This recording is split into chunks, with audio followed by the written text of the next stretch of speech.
नमस्कार शेतकरी मित्रांनो, आज आपल्याकडे बेटाव येथील गोपाळदादा आणि इतर सहकारी त्यांचे आलेले आपल्या साठी शेतीला भेट देण्यासाठी. त्यांना हे साठी करायची आहे. गोपाळदादा पहिले जे साठीमध्ये आपल्या गोड आहेत आणि यांची म्हणजे प्रगतीचे शेतकरी आहे. ते बरेच प्रयोग करून पाहिले, पण त्यांना काही थोडी अडचण येत होती आणि त्या अडचणीवर मात करण्यासाठी त्यांनी आता आपल्याला हे साठीमध्ये वळले होते आणि त्यांना आता हिच्यामध्ये खर्च किंवा काही कसं या भाऊने कसे केलं कृष्णा भाऊ आपल्या यांनी एका बेडवर 4 तास गव्हाचे कसे लावले काय त्यांच्या हिशोबाने ते विचारतील आणि त्यांचे प्रश्न कृष्णा भाऊ देतील. आता पहिले आपलं नाव सांगा. माझं नाव सुनील राजपूत. मी इथं शिरसाळ माती इथं आपल्या शेतकऱ्याकडे आलो होतो. भाऊ त्याच्या पद्धत लावली कोणती पद्धत हे सारखी पद्धत टोकन यंत्रानं आपण पेरणी केली आणि हे जे व्हरायटी हे प्रथम किती फवारण्या झाल्या आता त्याच्यावर फवारणी एक पीक झाली. आणखी विचारता की तुम्हाला? हां दादा गोपाळदादा सांगा. आता हे पूर्वीचं शेत तुमचं मकाचं होतं. हा मका बरोबर आहे.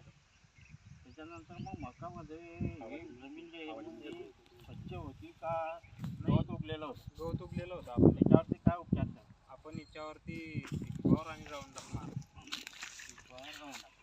त्याच्यानंतर पेरणी किती दिवसांनी केली? पेरणी लगेच दुसऱ्या दिवशी तिसऱ्या दिवशी त्याचे काही असर होत नाही, काही लगेच असर होत लगेच पेरलं तरी चालतं ना? चालते लगेच पेरणी. आणि हे टोकन यंत्राला तुम्हाला आता हे किती क्षेत्रफळ आहे तुमचं गावाचं? एक एकर? गव्हाचं 1 एकराच्या कमी थोडं. एक एकर पाऊण बघा. एकर. हा किती बियाणं लागला अंदाज? अंदाजे आपल्याला 11.5 किलो लागला. अर्धा किलो उरेल आहे रासायनिक खत वगैरे अजून रासायनिक खत आपण याला 15-15ची बॅग टाकली. वरतून टाकलं होतं आणि झिंक घेतलं. झिंक आणि 15. याच्यापूर्वी सुरुवात तुमची मकावर झाली. हा मकावर सुरुवात केली. मका आहे, कपाशी आहे आणि तिकडे पण पहिलंच वर्ष आहे. हा हे पहिलंच वर्ष आहे. कपाशी आणि तूर आहे तिकडे पण आपण. आता याच्यात आणि पूर्वीच्या तुम्ही जे शेती करत होते त्याच्यात तुम्हाला काय फरक वाढला? याच्यात मेंटेनन्सच्या बाबतीत, आपली पिकाच्या बाबतीत आणि जमिनीची जी सुपीकता टिकते ती पूर्वीच्या जमिनीमध्ये जास्त आउटपुट निघायचा का आता निघतो? मकाचं तुम्ही उत्पन्न घेतलेलं आहे. आपल्याला मकाचं उत्पन्न यावर्षी शिल्लक झालं. किती पटीने झालं? त्याच्या आपल्याला पहिले 31 समजा 30 असं उतरायचं. 30-35. हा आणि या साठीवर किती याच्यावर वाढलेलं आपल्याला उत्पन्न झालं? याच्यावर आपल्याला 35 लोक झालाय. पहिलंच वर्ष आहे ना. पहिल्या वर्षाला तुम्हाला एकरी 5 क्विंटलचा उतारा एक्स्ट्रा झाला. आणि मेहनतच्या मानानं कमी लागले. मेहनत नॉर्मल आहे. मेहनत नॉर्मल. पारंपरिक मेहनत आहे ती मेहनत याच्यावर करावं लागते. त्याच्यापेक्षा पण कमी मेहनत आहे पारंपरिक खर्चामध्ये आणि वेळेमध्ये बचत झाला. आणखी वेळेमध्ये कसं बचत झाला? पारंपरिक पद्धतीमध्ये आपण काय करतो की नागटणी करतो, रोटर मारतो. आपल्याला नागरिक आता याच्या पुढचं पुढचं राहील तुमची. आता मेंटेनन्स झिरो राहणार. हा मेंटेनन्स. ट्रॅक्टर नको, नाही, रोटर नको, निंदन नको आणि नळ्या वगैरे पण तसंच ठेवणार. आपल्याला फक्त एक टोकन यंत्र आणि पंप. बरोबर. हे सारखी म्हणजे तो. दादा आपलं नाव सांगा. किरण रणजित राजपूत बेटाव. दादांची यासाठी शेती पाहायला आलो आहे. त्यांचं पण पहिलं वर्ष आहे आणि आम्हाला करायची आहे. आम्ही व्हिडिओ बघून भरपूर माहिती मिळवली, पण इथे शेतात येऊन प्रॅक्टिकली पाहण्यामध्ये आणि व्हिडिओमध्ये थोडा फरक आहे. तर कमी याच्यामध्ये त्यांनी चांगली मेहनत घेतली. मका पण चांगला आला आहे आणि गव्हाची पण चांगली ग्रोथ दिसते. जमिनीची सुपीकता पण वाढते. तर त्याच्यामुळे आपला आता यासाठी करायचा निर्णय घेतलेला आहे आपण.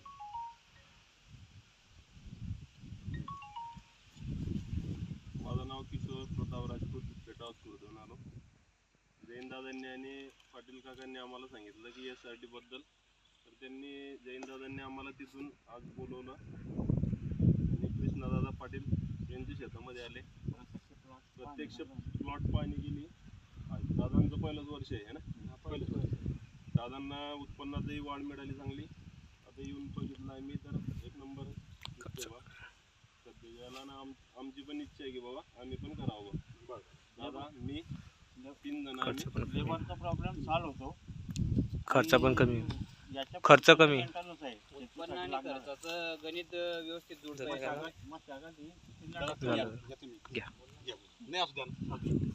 आता मी सांगतो तुम्हाला, हे बा काय होते आपल्या पारंपरिक पद्धतीमध्ये जो खर्च येणारा असतो त्याच्यामध्ये कमीत कमी म्हणजे आपल्या कमी मशागतमध्ये आपल्याला याच्यामध्ये उत्पन्न येते. आणि आता जर समजा याच्यामध्ये बियाण्याचं प्रमाण म्हणतो तुम्ही, तर बियाण्याचं प्रमाण आता याच्यात एका एकरामध्ये कमीत कमी आपल्याला 40 किलो बियाणं लागलं असतं.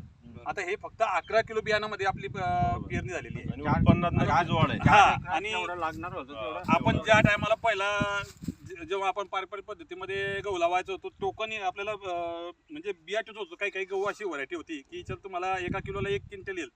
त्या हिशोबाने आपण हाताने बिया ठेवत होतो. आता हे टोकन यंत्रणा असं सुपर झालं काम की त्याला काही पाहायचं कामच नाही आहे.